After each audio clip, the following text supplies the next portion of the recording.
မင်္ဂလာပါရှင်ဒီနေ့ရာသီစားထမင်းလေးကိုအိမ်မှာကိုယ်တိုင်တစ်ပိုင်းတစ်နိုင်လေးထိုးစားပါမယ်ရှင်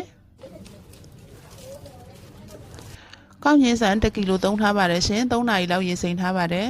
ပေါင်းဆန်ချိန်ခွဲနဲ့ဆို6ဘူးကြော်လောက်ရှိပါတယ်ရှင်6လုံးကြော်ဒါကတော့မြေပဲဆန်အုံသီးလေးတွေပါဒါကတော့ချင်းပါရှင်နှမ်းကိုအရင်လှော်ပါမယ်ရှင်နှမ်းဖြူလေးတွေပါရောထည့်ထားပါတယ်နှမ်းလေးတွေလှော်ပြီးဖယ်ထားလိုက်ပါမယ်ရှင်စီကတော့1 လီတာဘူးကိုတဝက်မရှိတရှိထည့်ပါတယ်ရှင်ပိုရင်လည်းပြန်ဖယ်ထားလို့ရပါတယ်เนาะပြီးအုံသီးလေးတွေကိုအရင်ကြော်ပေးလိုက်ပါမယ်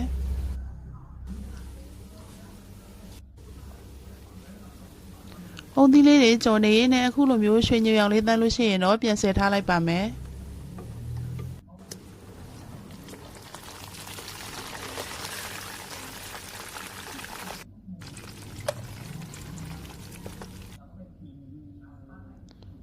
တကယ်လို့စီများနေတယ်ဆိုရင်လည်းစီကိုဖယ်ထုတ်လိုက်ပါနော်ချင်းကိုကြော်ပါမယ်ရှင်ချင်းလေးကိုမွေးနေအောင်ကြော်ပေးလိုက်ပါမယ်ချင်းလေးတွေမွေးလာလို့ရှိရင်အုံသီးလေးလည်းထည့်လိုက်ပါမယ်ရှင်စောစောကလှီးထားတဲ့အုံသီးလေးနည်းနည်းထည့်လိုက်ပါတယ်ပြီးရင်ရေစစ်ထားတဲ့ကောင်းချင်းဆန်လေးတွေထည့်ပါမယ်ရှင်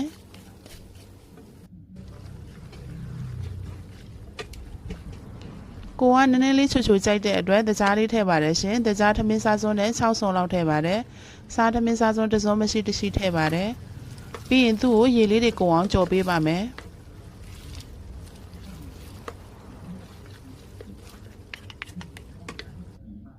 ပြီးရင်တော့ရေထည့်ပါမယ်ရှင်ရေအရင်ဦးဆုံးပေါင်းဆန်ချိန်ခွက်နဲ့9 ခွက်လောက်ထည့်လိုက်ပါတယ်နောက်လိုမှထပ်ထည့်ပါမယ်ရှင်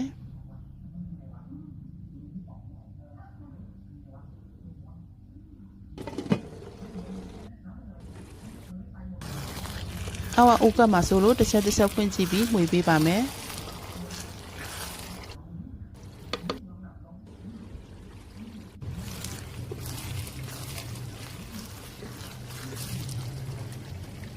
ကောင်းညင်သားလေးကနည်းနည်းမှနေသေးလို့ရေတစ်ခွက်ထပ်ထည့်ပါမယ်ရှင်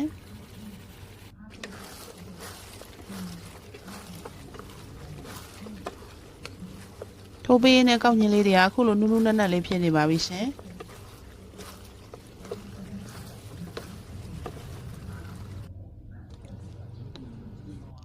ပြီးရင်နှမ်းထည့်ပါမယ်ရှင်နှမ်းပေါင်းဝတ်ဆန်ချိန်ခွက်နဲ့2 ခွက်မရှိတရှိထည့်ပါတယ်မြေပဲဆန်2 ခွက်ပါ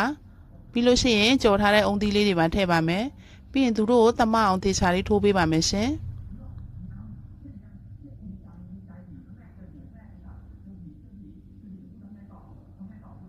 ဒီအနေထားလေးဆိုရင်တော့အကူမပါပဲတယောက်တည်းအိမ်မှာတစ်ပိုင်းတစ်နိုင်လေးထိုးလို့ရပါတယ်